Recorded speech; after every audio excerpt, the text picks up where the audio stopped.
తొలి ఏకాదశి ఎప్పుడు?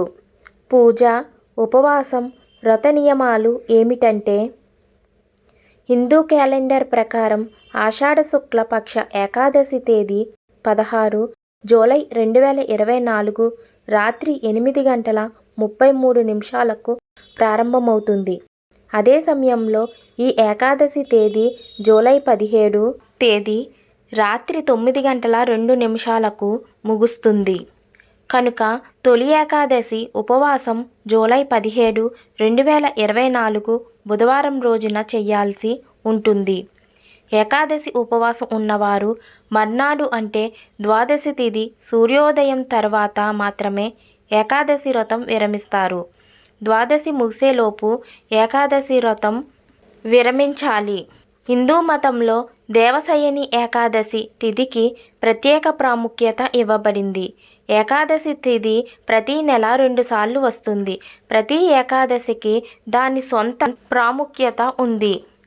ఈ రోజున ప్రపంచాన్ని పోషించే శ్రీ మహావిష్ణువును పూజిస్తారు. ఏకాదశి వ్రతం చేస్తారు. ఈ నేపథ్యంలో ఆషాఢ మాసంలో వచ్చే తొలి ఏకాదశి రోజున శ్రీ మహావిష్ణువు క్షీరసాగరంలో యోగ నిద్రకు చేరుకుంటారు. దీంతో ఈ రోజు నుండి చాతుర్మాసం ప్రారంభమవుతుంది. ఈ 4 నెలల్లో ఎలాంటి శుభకార్యాలు చెయ్యరు. దేవశయని ఏకాదశి నుంచి దేవతని ఏకాదశి వరకు శుభకార్యాలు చేయడంపై నిషేధం ఉంటుంది. దేవశయని ఏకాదశిని హరిశయని పద్మనాభ యోగనిద్ర ఏకాదశి, తొలి ఏకాదశి అని కూడా అంటారు. ఈ సంవత్సరం తొలి ఏకాదశి జూలై 17వ తేదీన వచ్చింది. అటువంటి పరిస్థితుల్లో మీరు ఏకాదశి వ్రతాన్ని ఆచరించబోతున్నట్లయితే తొలి ఏకాదశి ఉపవాసాన్ని ఎప్పుడు ఎలా విరమించాలో తెలుసుకోవడం చాలా ముఖ్యం. ఈరోజు వీటి గురించి వివరంగా తెలుసుకుందాం. తొలి ఏకాదశి ఉపవాసం 2024 ఎప్పుడంటే హిందూ క్యాలెండర్ ప్రకారం ఆషాఢ శుక్లపక్ష ఏకాదశి తిథి 16 జూలై 2024 రాత్రి 8:33 ప్రారంభమవుతుంది. అదే సమయంలో ఈ ఏకాదశి తేదీ జూలై 17వ తేదీ రాత్రి 9:02 ముగుస్తుంది. కనుక తొలి ఏకాదశి ఉపవాసం జూలై 17, 2024 బుధవారం రోజున చేయాల్సి ఉంటుంది. 2024 దేవశయని ఏకాదశి ఉపవాసం ఎప్పుడంటే ఏకాదశి ఉపవాసం ఉన్నవారు మర్నాడు అంటే ద్వాదశి తిథి సూర్యోదయం తర్వాత మాత్రమే ఏకాదశి వ్రతం విరమిస్తారు. ద్వాదశి తిథి ముగిసేలోపు ఏకాదశి వ్రతం విరమించాలి. తొలి ఏకాదశి 2024 ఉపవాసం విరమించే శుభ సమయం తొలి ఏకాదశి వ్రతం విరమించడానికి సరైన సమయం జూలై 18న ఉదయం 5:35 నుంచి 8:20 వరకు ఉంది. జూలై 18వ తేదీ ఉదయం 8:44 ద్వాదశి తిథి ఉంది. దేవశయని ఏకాదశి ఉపవాసం ఎలా చేయాలంటే ఏకాదశి పారాయణ సమయం ఉదయం ఉపవాసం ఉన్నవారు ఉదయం సమయంలో పారాయణం చేయలేకపోతే ద్వాదశి తిథి రోజున ఉదయం స్నానం చేసి విష్ణువుని పూజించాలి. అనంతరం బ్రాహ్మణులకు అన్నదానం చేసి ఆ తర్వాతే ఉపవాసం విరమించాలి. విష్ణువుకు తులసి అంటే చాలా ఇష్టం. కనుక తులసి లేని విష్ణువు పూజ అంగీకారం కాదని విశ్వాసం. అందుకే విష్ణువు కోసం చేసే పూజ ఉపవాసంలో తులసిని తప్పనిసరిగా ఉపయోగించాలి. ఏకాదశి వ్రతం విరమించాలంటే తులసి ధవళంను నోట్లో వేసుకోవచ్చు. విష్ణువు ఉసిరి చెట్టుపై నివసిస్తాడని భావిస్తారు. అందుకే ఏకాదశి వ్రతంలో ఉసిరికాయకు ప్రత్యేక ప్రాముఖ్యత ఉంది.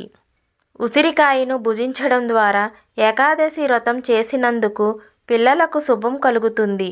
సంతానానికి అదృష్టం, ఆరోగ్యం, సంతోషం కలుగుతుంది. ఏకాదశి వ్రతం విరమణ సమయంలో తప్పనిసరిగా అన్నం తినాలి. ఏకాదశి ఉపవాసం రోజు అన్నం తినడం నిషిద్ధం. అయితే ద్వాదశి రోజు అన్నం తినడం ఉత్తమమైనదిగా భావిస్తారు. ఏకాదశి నాడు అన్నం తినడం వల్ల సరీసృపాల రూపంలో జన్మిస్తారని, ద్వాదశి నాడు అన్నం తిని ఉపవాస దీక్ష విరమించడం వల్ల ఈ రూపం నుంచి విముక్తి లభిస్తుందని మత విశ్వాసం. ఏకాదశి వ్రతం చేసే సమయంలో ఈ వస్తువులను ఉపయోగించకండి. ఏకాదశి వ్రతం పాటించేటప్పుడు పొరపాటున కూడా ఆహారంలో కొన్ని వస్తువులను ఉపయోగించకూడదు. ముల్లంగి, బెండకాయ, ఆకుకూరలు, కాయధాన్యాలు, వెల్లుల్లి, ఉల్లిపాయలు మొదలైన వాటిని ఉపవాసం విరమించేటప్పుడు ఉపయోగించడం నిషేధించబడింది. బెండకాయ పిత్తదోషాన్ని పెంచుతుంది, ఉత్తేజపరుస్తుంది. ఇక కాయధాన్యాలు అపవిత్రమైనవిగా పరిగణించబడతాయి. ముల్లంగిలో చల్లని స్వభావం ఉంటుంది, అందుకే ఉపవాసం చేసిన వెంటనే ఆరోగ్యానికి మంచిది కాదు. వెల్లుల్లి, ఉల్లిపాయలు తామసిక ఆహారం, అందువలన వీటిని పూజా సమయంలో ఉపయోగించడం నిషేధించబడింది. వీటిని తినడం వల్ల ఉత్సాహం, కోపం, హింస, అశాంతి వంటి భావాలు కలుగుతాయని నమ్ముతారు. దేవశయని ఏకాదశి ఉపవాసం ప్రాముఖ్యత. దేవశయని ఏకాదశి రోజు నుండి 4 నెలల పాటు శ్రీ మహావిష్ణువు యోగ నిద్రలోకి వెళ్తాడు. మొత్తం 4 నెలల పాటు యోగ నిద్రలోనే ఉంటాడని ఒక మత విశ్వాసం. ఈ సమయంలో విశ్వ నిర్వహణ శివుని చేతిలో ఉంటుంది. విష్ణువు నిద్రించే ఈ 4 నెలలను చాతుర్మాసం అంటారు.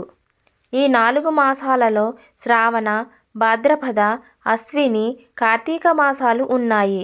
చాతుర్మాసం ప్రారంభం నుండి వచ్చే 4 నెలల వరకు వివాహం మొదలైన శుభకార్యాలన్నీ నిషిద్ధం. తొలి ఏకాదశి రోజున ఉపవాసం ఉండటం, విష్ణు, లక్ష్మీదేవులను పూజించటం ద్వారా జీవితంలో సుఖ సంతోషాలు, సిరి సంపదలు ఉంటాయని విశ్వాసం.